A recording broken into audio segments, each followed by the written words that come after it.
So number 1, sa ating aralin, yung kapakanan natin, welfare, magbibigay ang Panginoon para sa iyong pang-araw-araw na pangangailangan tulad ng pagkain, inumin at damit. And dyan sa puntong yan, hindi ka pababayaan ng Panginoon.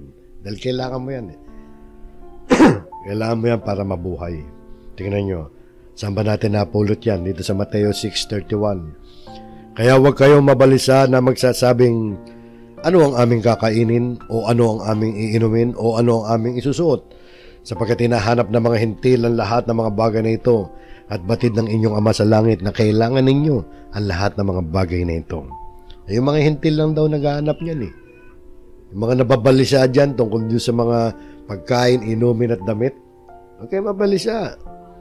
Sapagkat mga hintil lang nababalisa yan. Alam naman ng Ama ninyo sa langit na kailangan ninyo ang lahat ng mga bagay na ito, sabi ng Panginoong Jesucristo. Kaya sabi niya sa atin, ngunit hanapin muna ninyo ang kanyang kaharian at ang kanyang katwiran, at ang lahat ng mga bagay na ito ay pawang idaragdag sa inyo. Unahin natin ang paghahanap ng kaharian ng Diyos, ng kingdom of God and His righteousness. At yan makikita natin sa gospel. Pag ikaw ay nag-aaral ng Biblia, sinusunod mo ang Biblia, sumusunod ka sa pananampalataya, lahat ng kailangan mo, kung pagkain rin lang naman ang problema mo, inumin, damit, wag mo na problemahin yan.